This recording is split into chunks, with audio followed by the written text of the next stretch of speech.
Boa noite, queridos irmãos. Muito bom estarmos aqui reunidos, mais uma vez à volta da Palavra de Deus, querendo que o Senhor, de uma maneira muito especial, fale ao nosso coração. Eu queria muito que você abrisse sua Bíblia e a deixasse aberta no livro de Isaías, no capítulo 49, e eu vou ler os versículos 8 a 15.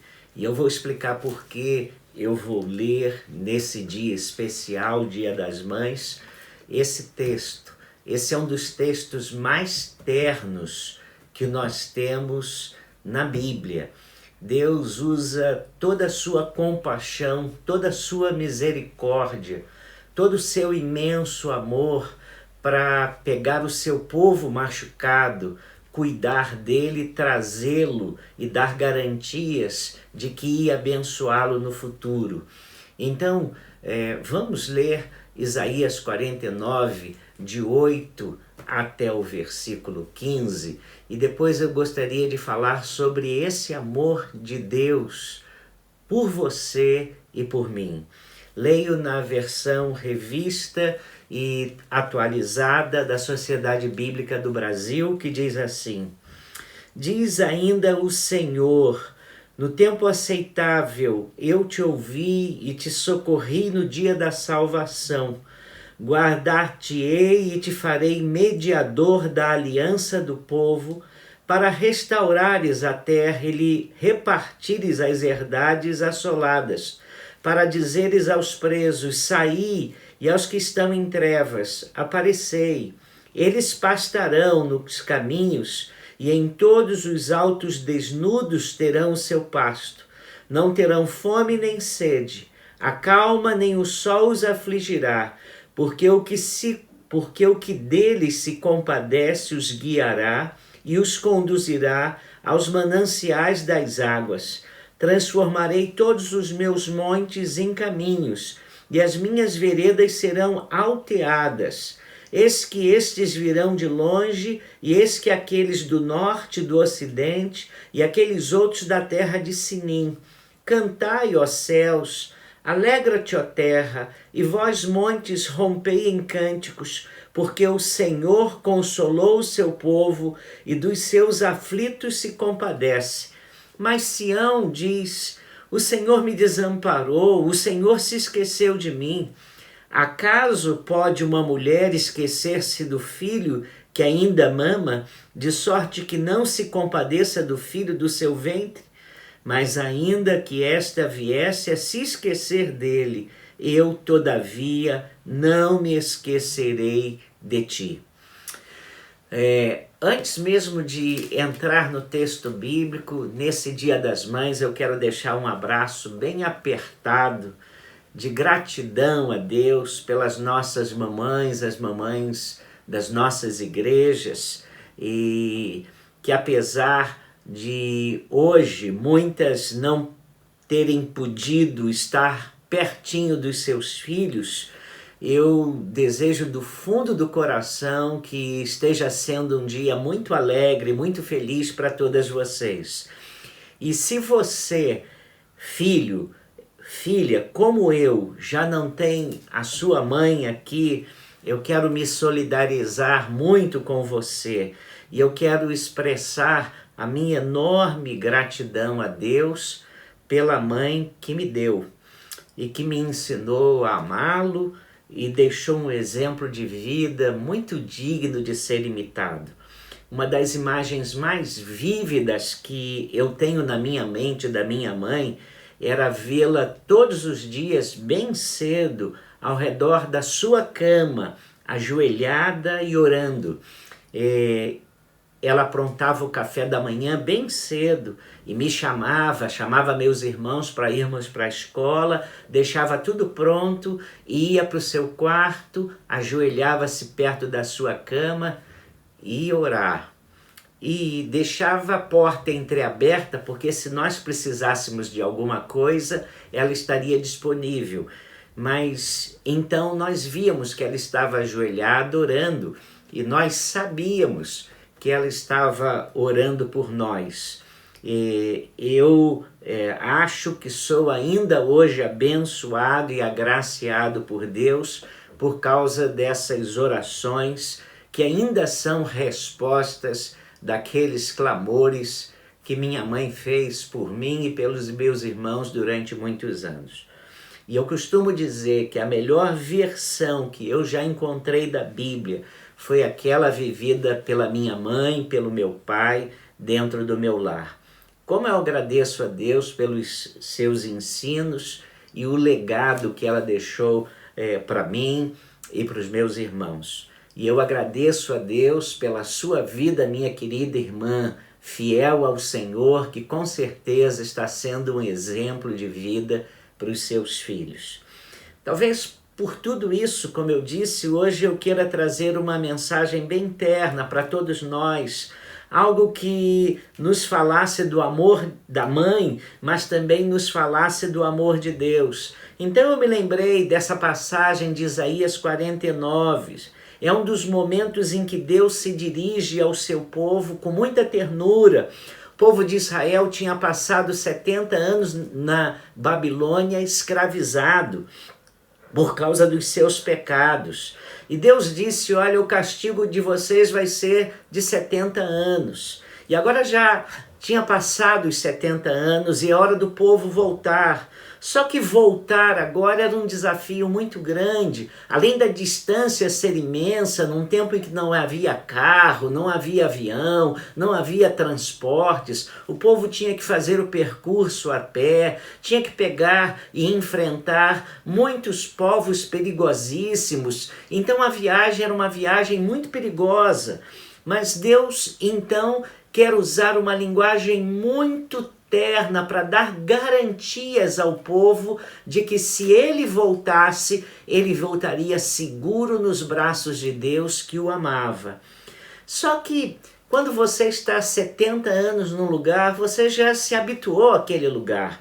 Você já está acostumado com o estilo de vida. 70 anos não são 70 meses, surgem novas gerações, você já tem uma casa, tem um estilo de vida completamente adaptado àquele país. E Deus então tem que usar uma linguagem muito terna, dando garantias de que vai cuidar realmente daquele povo.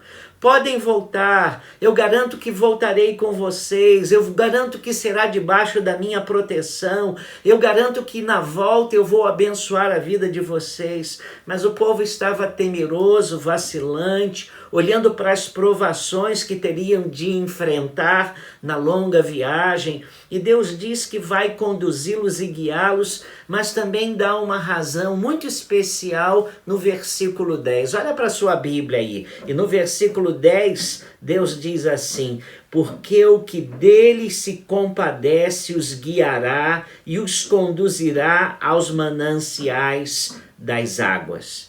Para fazer isso, Deus usa 5 figuras de linguagem para garantir que vai conduzir aquele povo com amor. Usa 5 figuras de linguagens, mas por uma questão de tempo, eu vou falar em apenas 3. Fico devendo as outras 2. Em primeiro lugar, Deus promete que guiará o seu povo como um pastor cuida das suas ovelhas e do seu rebanho. Versículos 9 e 10. Eles pastarão nos caminhos e em todos os altos desnudos terão o seu pasto. Não terão fome nem sede. A calma nem o sol os afligirá, porque o que deles se compadece os guiará e os conduzirá aos mananciais das águas. O povo hebreu era um povo pastoril. Os patriarcas da nação eram pastores. Abraão foi pastor de ovelhas, Isaac foi pastor de ovelhas, Jacó foi pastor de ovelhas. O rei mais amado e mais destacado foi pastor de ovelhas. Davi foi pastor de ovelhas. Muitos dos seus profetas foram tirados do meio das ovelhas. E então, essa figura de pastor tocava profundamente o coração do povo, porque pintava um cenário de cuidado, trazia conforto para o coração do povo. Tanto assim que os reis e os políticos, ainda que políticos religiosos, eles costumavam e eles gostavam de ser tratados como pastores da nação. Eram os pastores do seu povo. Mas a figura que eles mais admiravam em dizer que era seu pastor era o próprio Deus. Deus era visto como pastor daquele povo. Além do Salmo 23, escrito por Davi, em que diz: "O Senhor é meu pastor e nada me faltará", outros salmos fazem essa referência. Por exemplo, no Salmo 100, "Celebrai com júbilo ao Senhor todos os moradores da terra". No versículo 3 ele diz assim: "Sabei que o Senhor é Deus, foi Ele quem nos fez e somos dele, somos o seu povo e ovelhas do seu pasto". No Salmo 95, versículo 7, ele é o nosso Deus e nós povo do seu pasto e ovelhas que ele conduz. Agora preste atenção nas palavras ternas que Deus usa para atrair o seu povo. Deus diz agora para esse povo que está na Babilônia: "Nunca terão fome nem sede, não os afligirá nem a calma nem o sol, porque o que se compadece deles os guiará e os conduzirá mansamente até os mananciais de águas". A vida do pastor era monótona, mas muito dura. Ele tinha que procurar bons pastos para o seu rebanho, conduzi-los muitas vezes por vales, outras vezes por gargantas rochosas, e muitas vezes tinha que lutar contra feras que queriam dizimar o rebanho. Davi mesmo conta que, como pastor, teve que lutar uma vez contra um urso e contra um leão para defender o seu rebanho. Mas se você quiser ter uma pálida ideia do cuidado de um pastor de ovelhas, de um pastor pelo seu rebanho, há um episódio da Bíblia extraordinário para isso. Esse episódio está narrado em Gênesis 33. Vou resumi-lo. Jacó não foi flor que se cheirasse. Era um homem muito malandro. E ele enganou seu pai. Já tinha enganado uma vez o irmão gêmeo, depois enganou seu pai e tornou a enganar o seu irmão, roubando a bênção. Por causa disso, seu irmão gêmeo, Esaú, jurou que ia matá-lo. "Meus pais estão para morrer, eles estão velhinhos e quando eles morrerem eu vou matar". E Jacó ouve isso. E quando ouve isso, percebe o ódio que o irmão tem dele e foge para não ser morto. E durante 20 anos ele viveu como um fugitivo com a sua consciência pesada. Ele foi muito abençoado para onde ele foi porque Deus o guardou. Mas a sua situação ficou muito ruim na casa do sogro. E ele teve que sair de lá com a sua família. Agora estava riquíssimo e agora tinha muitos bens, muitos filhos. 20 anos depois ele está de regresso à sua terra natal e ele está caminhando de volta para a sua terra natal quando surge a notícia de que seu irmão gêmeo, Esaú, aquele que havia jurado que ia matá-lo, ele está vindo ao encontro dele com 400 valentes, com 400 capangas. E Esaú vem com aquele ódio. A vida de Jacó está para um fio. E ele, nesse dia, ele ficou tão agoniado que foi o dia em que Deus conquistou o seu coração. E sabe o que aconteceu? Ele se converteu ao Senhor e veio para um encontro com seu irmão, mandou muitos presentes na frente, mandou sua família na frente. E quando o irmão chega com aqueles capangas, em vez de trazer alguma coisa para matá-lo, o irmão lhe traz um abraço, eles se abraçam, eles se beijam e eles choram. E agora Jacó está profundamente agradecido pelo perdão, pela reconciliação com o irmão, pela sua consciência finalmente aliviada. E agora o irmão, também contente, diz o seguinte: mano, vamos partir juntos, vamos caminhar juntos, vamos seguir a vida juntos.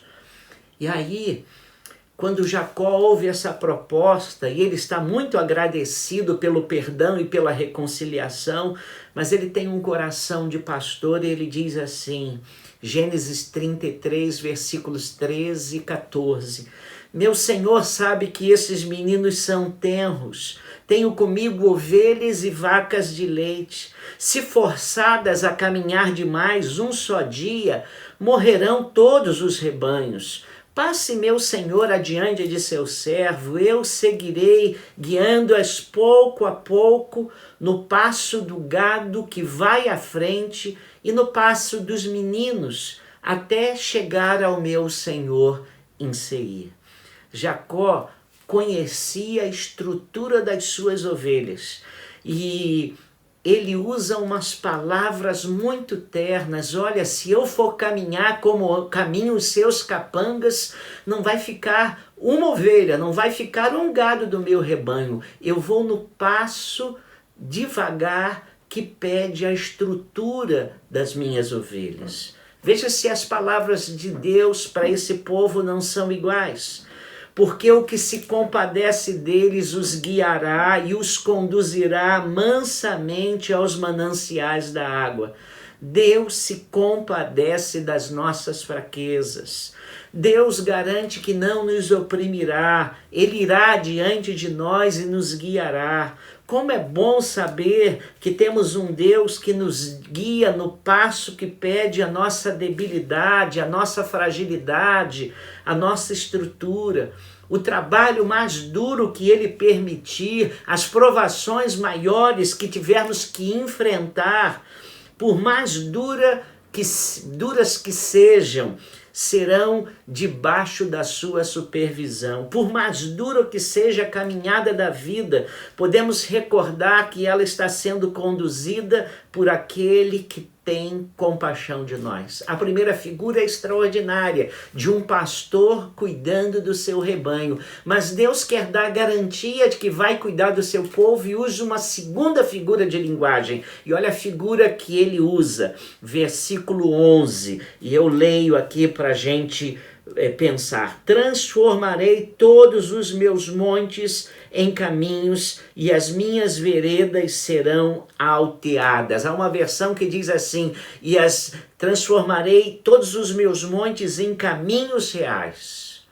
Caminho real é aquela pessoal que vem à frente antes do rei e vai tapando os buracos e vai arrumando tudo para que o rei ache que está tudo direitinho e que a vida é maravilhosa. Bom, preste atenção, é isso que Deus promete. E Deus promete que vai fazer de todos os seus montes um caminho, uma estrada real. Eu farei de todos os meus montes um caminho real, diz uma versão. A segunda promessa é que Deus fará que os obstáculos sirvam aos seus propósitos. Quem estuda a geografia da Palestina não pode deixar de ficar impressionado com o número de montanhas que existem ali. Antes de chegar aos caminhos que levam à Arábia e ao Egito, há aproximadamente 90 quilômetros de terras montanhosas, com serras e mais serras, e o pior, escarpas, cumes dísformes e muitas vezes de difícil acesso. Se você está lembrado, há alguns anos atrás, lá na época dos anos 80, a União Soviética, que era uma potência mundial, invadiu o Afeganistão. E apesar de ser a União Soviética uma potência bélica mundial na época, ela não conseguiu vencer a guerra contra o Afeganistão, porque a força rebelde do Afeganistão era constituída de soldados que conheciam profundamente as montanhas e eles andavam por aquelas montanhas, e isso se tornou muito difícil a conquista soviética. Anos depois, foram os Estados Unidos. Eles também vieram para guerrear contra os afegãos e não conseguiram vencer os afegãos até hoje, que continuam guerreando e fugindo pelas encostas das montanhas do seu país. Deus diz assim: vocês estão preocupados com as montanhas? Eu vou fazer com que as montanhas, as minhas montanhas, se transformem em caminhos reais. Montanhas são todas as coisas que dificultam as nossas conquistas. Montanhas são coisas que dificultam as nossas marchas. Montanhas são obstáculos ao nosso avanço. E todos nós enfrentamos montanhas na vida.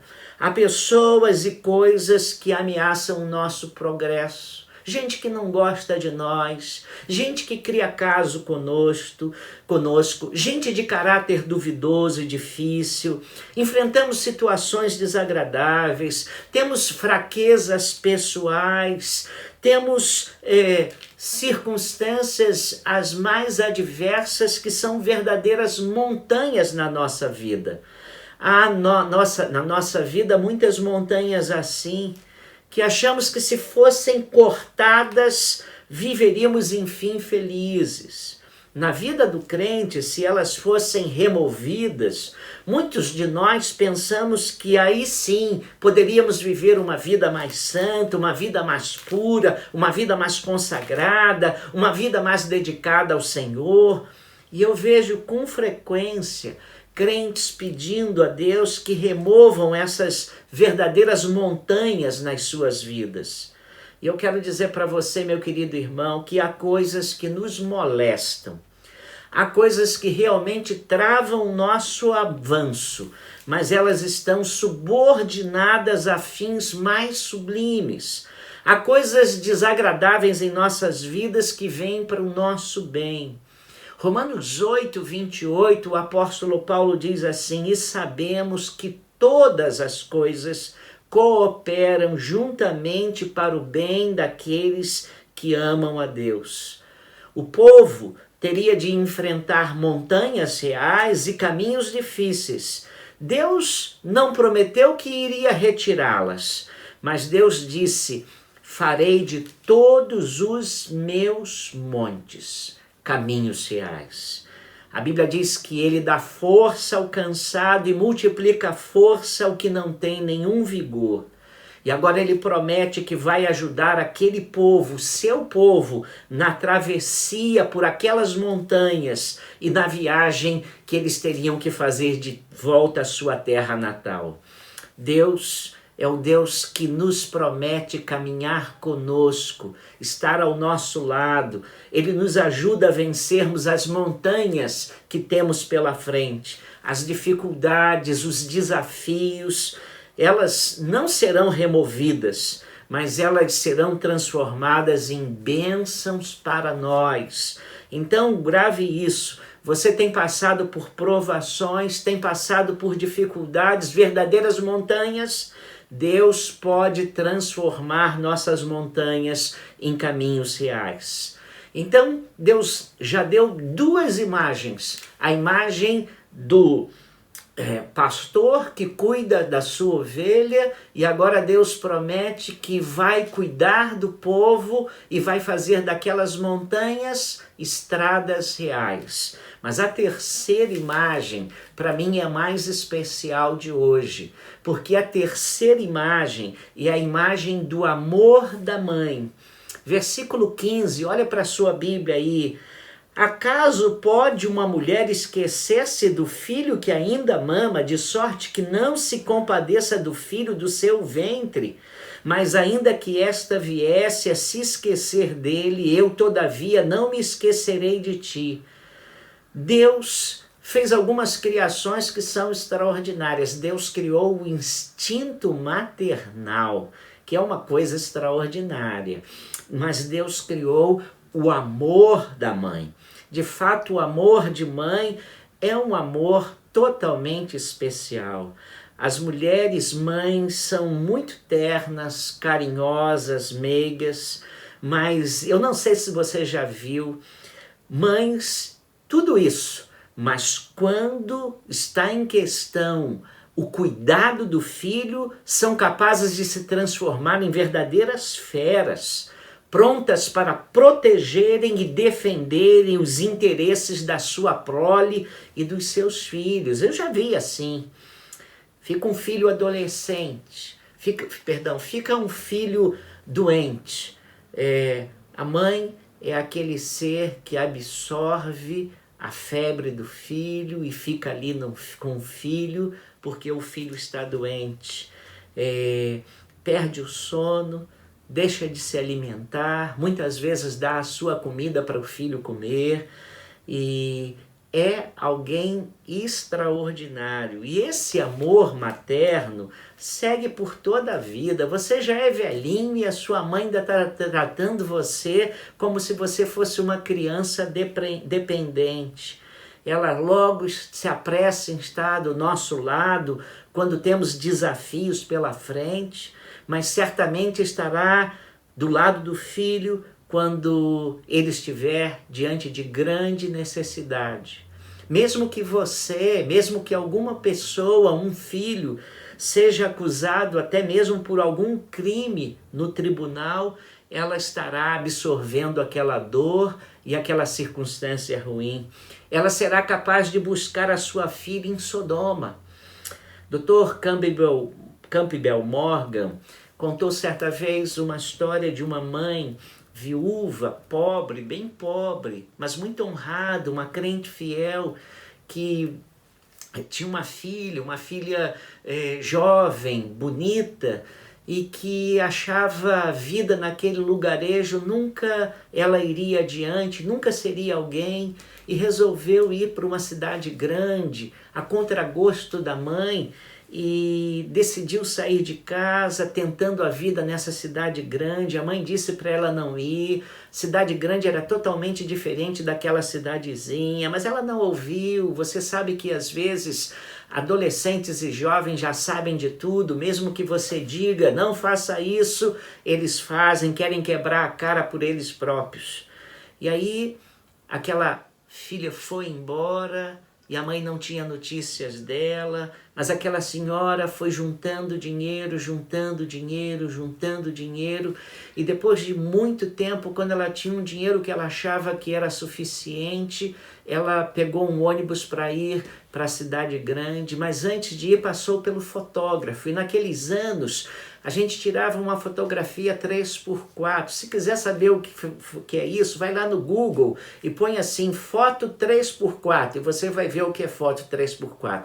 Aquela senhora foi para o fotógrafo e tirou várias fotos dela, o máximo que ela pôde tirar, e foi para a cidade grande, e lá começou a procurar a sua filha, batia num lugar aqui, no outro acolá, achando que ela não estaria nos ambientes propícios, mas ela foi tentando de tudo um pouco, e nada de ver a filho, mas em cada lugar em que houvesse oportunidade, ela pegava uma foto dela 3x4, uma daquelas que ela tirou, e colocava ou no mural ou no banheiro, e atrás da foto dizia assim, filha, pode voltar, a casa está aberta. E sabe, ela bateu em todos os lugares, não conseguiu achar aquela filha. E voltou para casa muito triste, achando que a situação da filha estava pior do que ela imaginava. E a vida deu a sua volta, ela continuou, mas um dia a filha estava terminando um programa num hotel, e quando desceu, olhou para o mural e viu a foto da mãe. E saiu, pegou aquela foto e leu, filha, você está perdoada, pode voltar para casa. E aquilo tocou profundamente o coração, e voltou e foi recebida como uma rainha por aquela mãe que amava a filha. Meus queridos irmãos, O amor de mãe é extraordinário. Mas Deus manda o profeta dizer: pode uma mãe se esquecer de um filho que ainda mama? Nas condições normais de temperatura e pressão, na CNTP, não.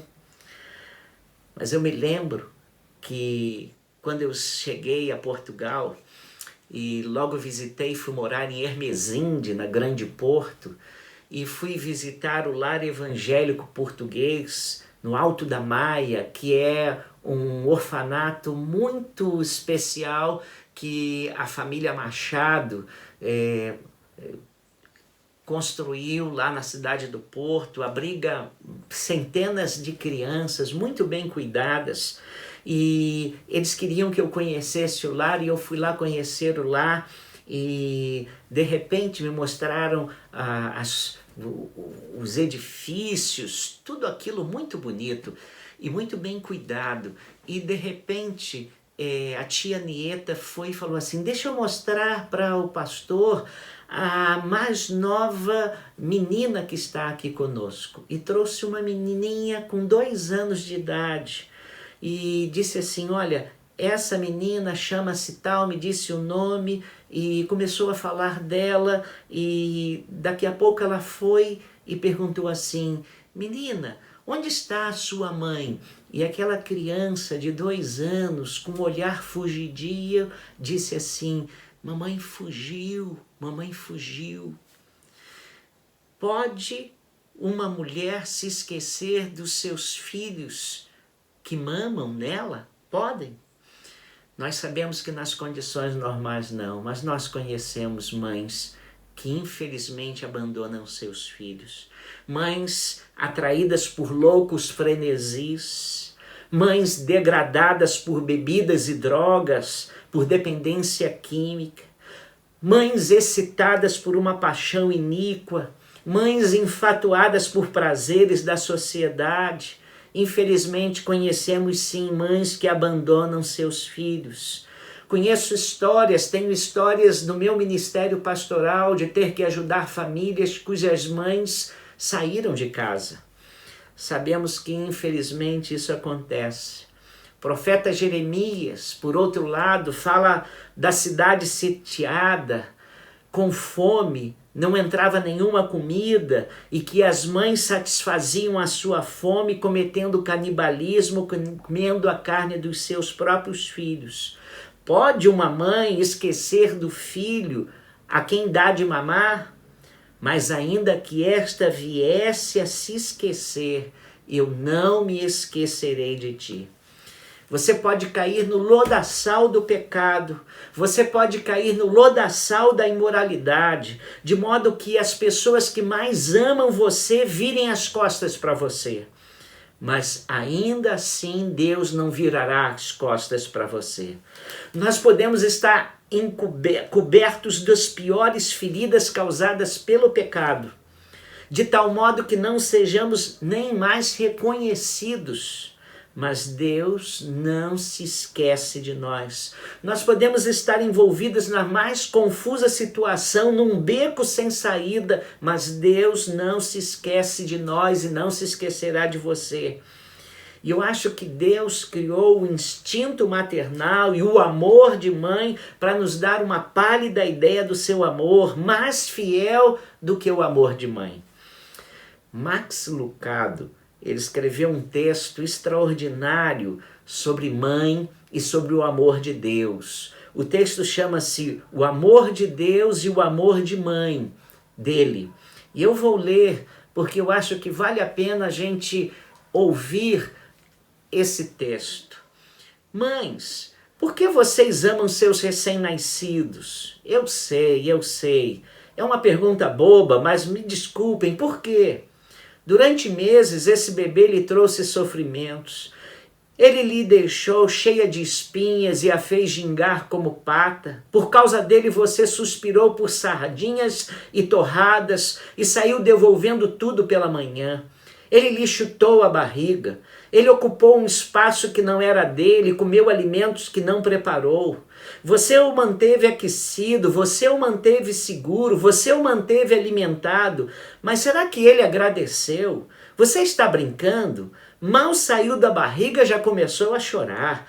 O quarto é muito frio, o cobertor é muito áspero, a babá é muito ruim. E quem ele quer? A mamãe.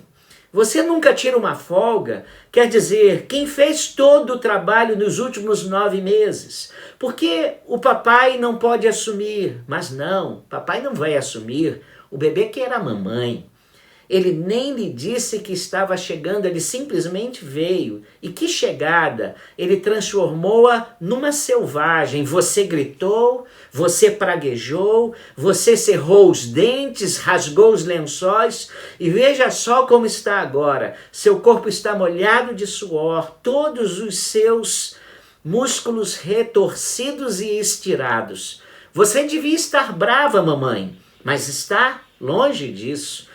Em seu rosto há um amor maior que a eternidade. Ele não fez nada por você, mas você o ama. Ele trouxe sofrimento para o seu corpo, náuseas para a sua manhã, mesmo assim é o seu tesouro. O rosto dele é enrugado e olhos turvos. Apesar disso, você só consegue falar da boa aparência e do futuro brilhante dele. Ele vai acordá-la todas as noites nas próximas 6 semanas. Acho que Max Lucado foi muito tímido. 3 meses, às vezes 8 meses. Ele vai acordá-la todas as noites nas próximas 6 semanas, mas isso não importa. Vejo isso no seu rosto. Você é louca por ele. Por quê? Porque a mãe ama o recém-nascido? Porque o bebê é dela? Mais que isso.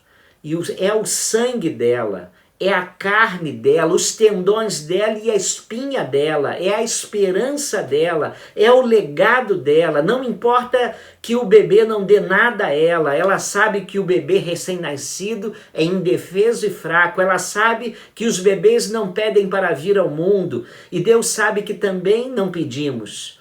Somos ideia dele, de Deus, somos dele, de Deus. Seu rosto, seus olhos, suas mãos, seu toque. Olhe bem no rosto de cada ser humano sobre a face da terra e você verá que é semelhante a ele. Embora alguns pareçam parentes distantes, não o são. Deus não tem sobrinhos, só filhos. Somos, por incrível que pareça, o corpo de Cristo, e mesmo que não hajamos como Pai, não há maior verdade que esta. Somos dele, inalteravelmente. Ele nos ama infinitamente, nada pode nos separar do amor de Cristo, segundo Romanos 8, 38 e 39. Se Deus não tivesse dito essas palavras, eu seria louco escrevendo-as, mas já que ele o disse, eu seria um louco se não as cresce. Nada pode nos separar do amor de Cristo, mas como tenho dificuldade em abraçar essa verdade. Você pensa que cometeu um ato que o coloca fora do seu amor? Uma traição? Uma deslealdade? Uma promessa quebrada? Você acha que ele o amaria mais se você não tivesse feito tal coisa? Você acha que ele o amaria mais se você fizesse mais coisas? Você acha que se você fosse melhor, o amor de Deus seria mais profundo? Errado, errado e errado. O amor de Deus não é humano. O amor de Deus não é normal. O amor de Deus enxerga o seu pecado, mas ainda o ama. Estaria aprovando seus erros? Não. Você precisa se arrepender. Sim, você precisa se arrepender. Mas se você se arrepende para o bem dele ou para o seu próprio bem? Para o seu bem. O ego de Deus não precisa de argumentações. O amor de Deus não precisa de sustentação. Ele, Deus, o ama como um pastor que cuida das ovelhas. Ele quer fazer das montanhas da sua vida em caminhos por onde você veja as suas bênçãos. Ele absorveu todo o seu pecado na cruz quando Jesus morreu a morte que eu e você deveríamos morrer. O amor de Deus deve ser celebrado. O amor de mãe é extraordinário, graças e louvores a Deus pelo amor maternal. O amor de Deus é muito maior que o amor de mãe. O amor de mãe é maravilhoso, mas o amor de Deus é mais fiel do que o amor materno. Venha para Deus, Arrependa-se do seu estilo de vida e diga para Deus: Deus, eu preciso desse amor. Eu preciso de um sumo pastor que caminhe a minha vida.